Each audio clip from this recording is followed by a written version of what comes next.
welcome back to my channel. I'm Jessica, and do not judge me. I am officially in my pajamas. I am wearing my Ninja Turtles t-shirt. I think it says Heroes in a Half Shell. Because this is not the first time that I'm recording this video. No, it is not. It is actually only the second time, so it could be worse. I've heard other complaints from other people who are on YouTube. And this is only the second time, but the first time definitely did not come out pretty. So we are going to do this again. And I'm going to bring to you, for the second time, my Fab 5 weekly faves. However, this time, because now I'm pressed for time, it's going to be a little bit faster. So if you're interested in seeing what I've been loving this week, then stick around. Okay, so I have coming to my channel within the next few days a haul for my Sephora VIB event, or VIB Rouge event that I went to last week. I keep saying Sephora with a V because I'm getting ready to say VIB Rouge. And if you hear the dog barking outside, please pay it no mind. It belongs to my neighbor. But I went to the Sephora VIB Rouge event last Sunday. I'm recording this on Thursday, so that was 5 days ago. I did some damage, I'll be honest, but not with my husband. And I definitely have been trying out a lot of new things this week, stuff that I have been loving, but it's kind of too soon to say for sure, so it's not included in what I'm about to bring to you right now.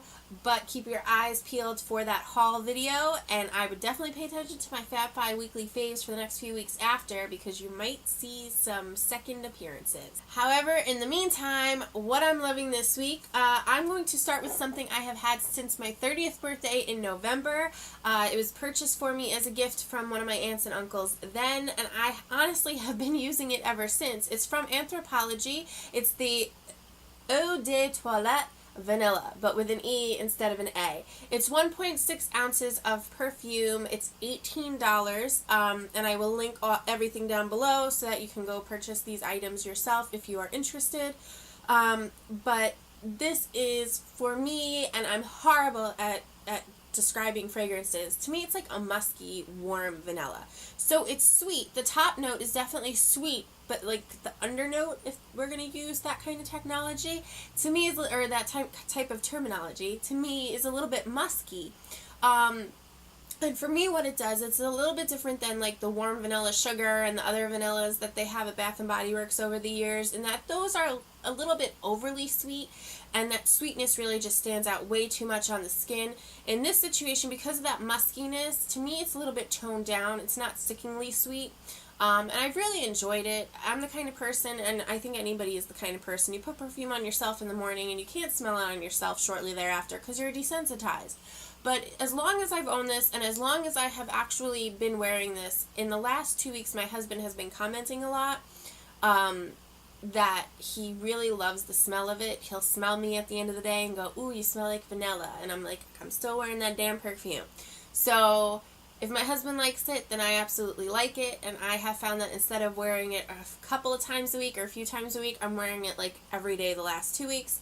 I still have a decent amount left. I mean, we're still up to about here, and I've had it since November, so that's not too bad. But if you are near an Anthropologie or have access to an Anthropologie online and you like warm vanilla scents, I would definitely recommend this. The next thing that is a favorite is actually currently on my lips. So this is by CoverGirl. It was out with that Ready, Set, Gorgeous collection that they had from Katy Perry that's still out in stores. These, I believe, are called the Colorlicious glosses. So this is in 600, or Melted Toffee. This is a very, to me it's like a stone pink. It's kind of cool toned, but it's supposed to be a warm tone.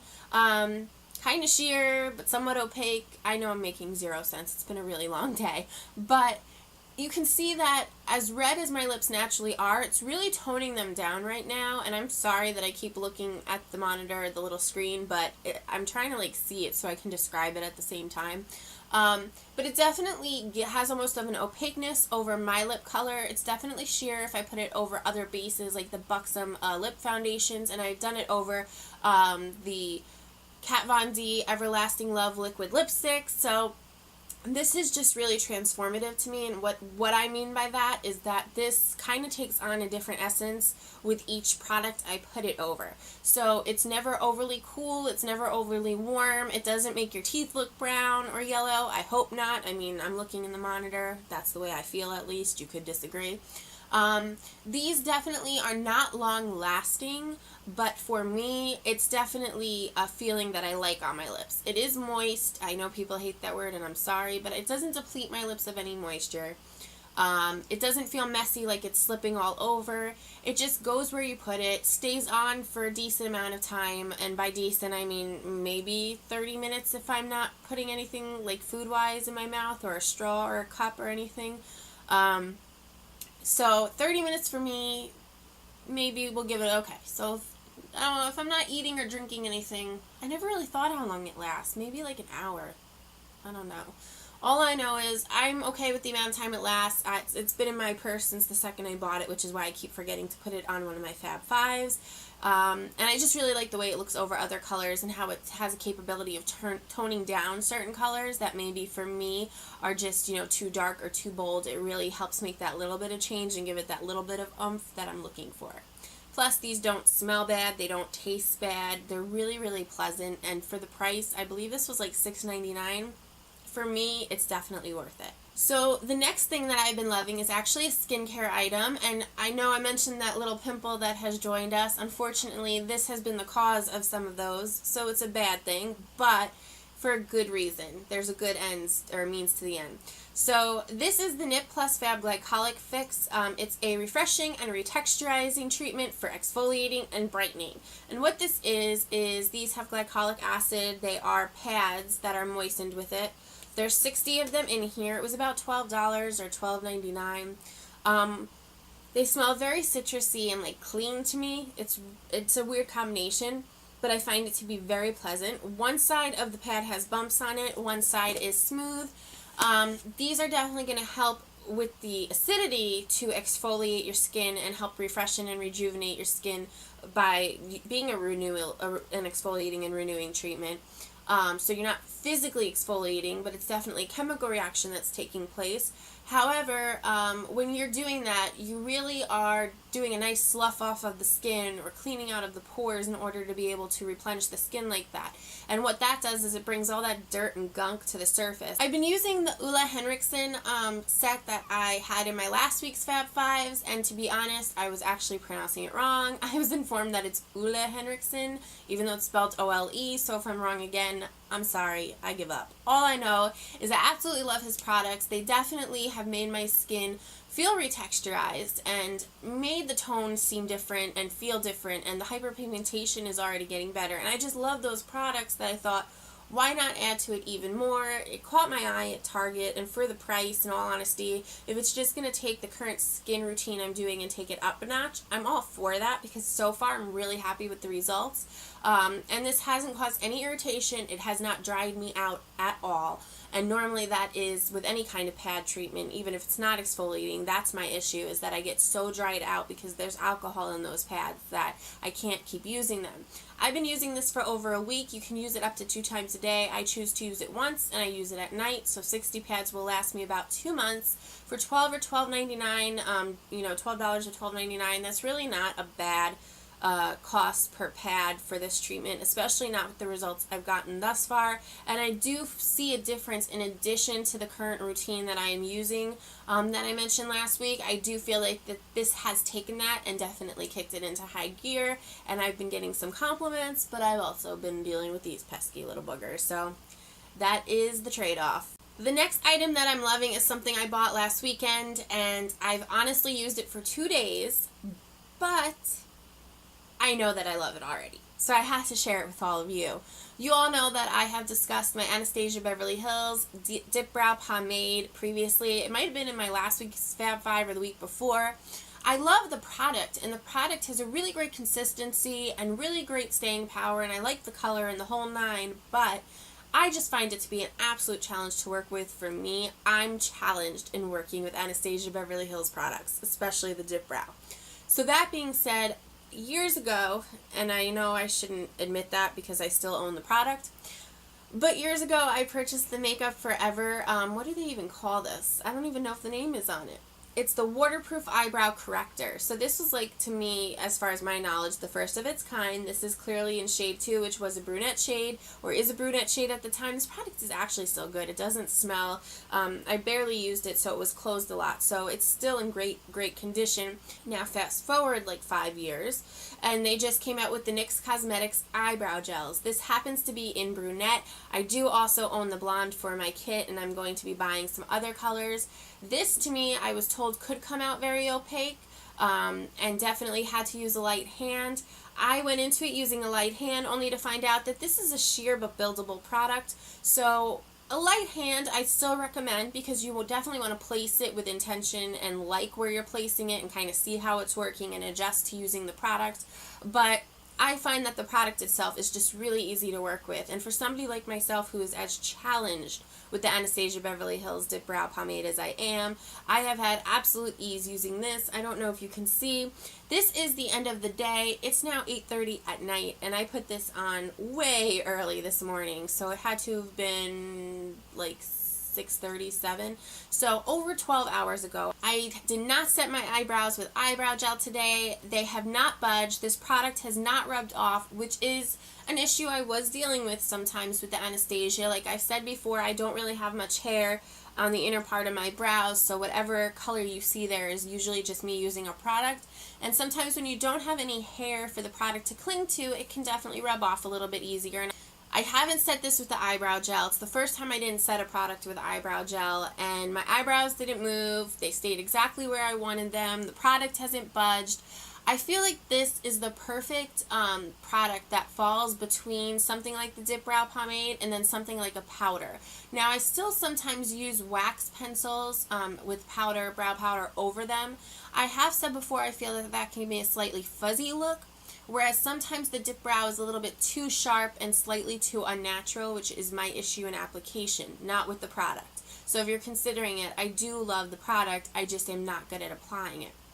This, for me, because it is sheer but buildable to start, and definitely the opaqueness comes quickly, so please don't mistake what I'm saying.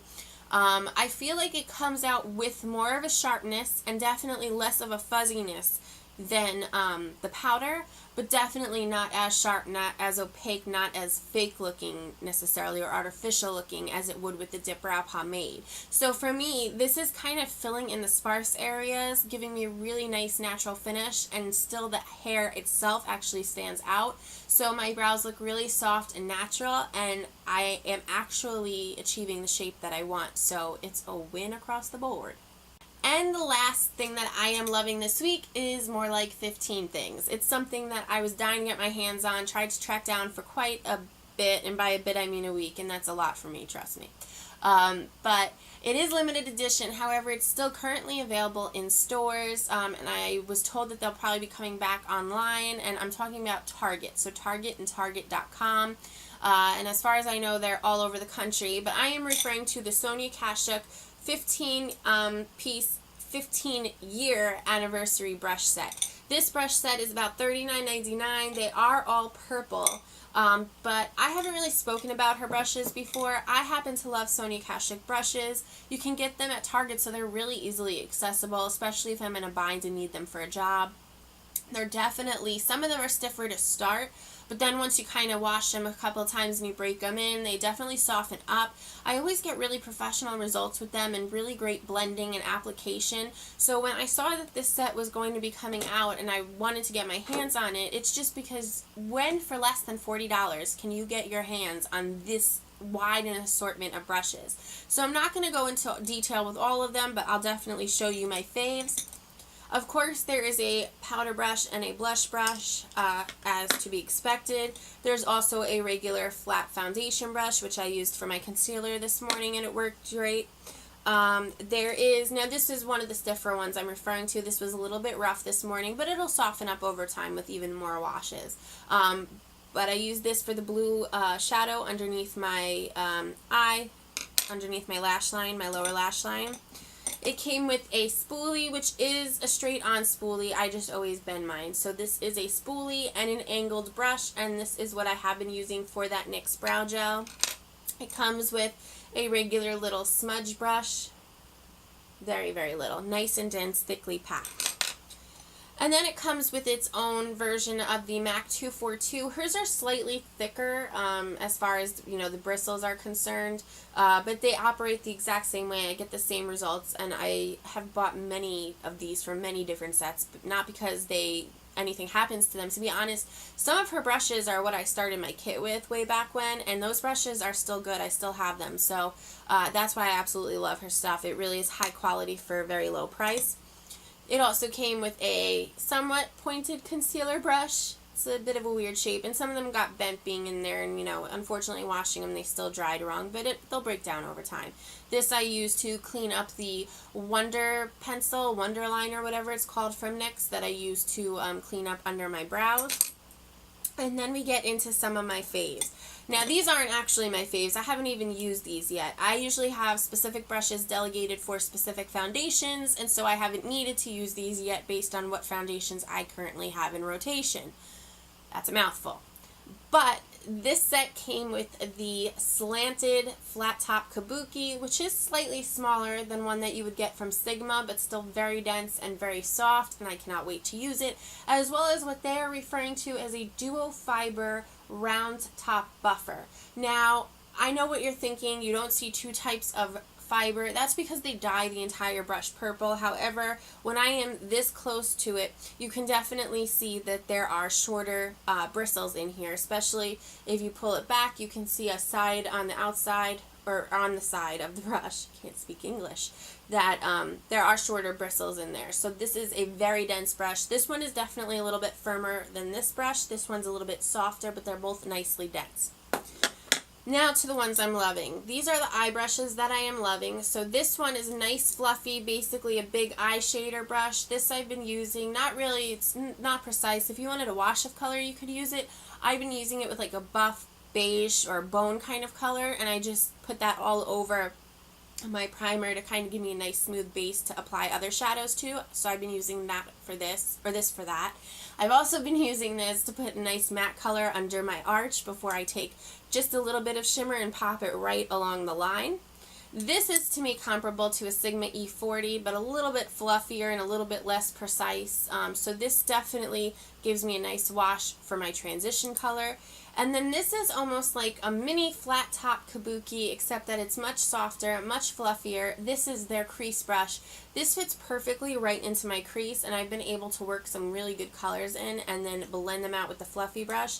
So these two are a match made in heaven. They're an absolute delight working together. And then the other brush that is probably the one I was most excited about in the whole kit is this contour brush. So this is a nice decent size. It's similar to one by MAC that I do not own, so I apologize that I do not know the number offhand. However, I am able to take this with a contour and pop it right here, and I just kind of press it in the morning like this. Or sometimes I'll just take it and do one swipe, and then it's really easy because as stiff as it looks, it's actually really soft and fluffy to be able to then blend the contour out. And so I kind of just blend it up, and it's giving me that nice strong line, but it's not like overly done for the day and for when I go to work. And that's all I have for you for the second time today. I hope that you enjoyed my Fab 5 weekly phase. I hope that you learned something here today that maybe you want to, I don't know, see if you can turn around and find something online. And that's all that I have for you guys today. I hope you enjoyed this video. If you did, go ahead and give the video a thumbs up to let me know that you want to see some more of my faves every week. If you haven't already done so, please go ahead and subscribe. Keep an eye out for that Sephora VIB Rouge haul that I have coming to you, and I will see all of you in my next video. Bye.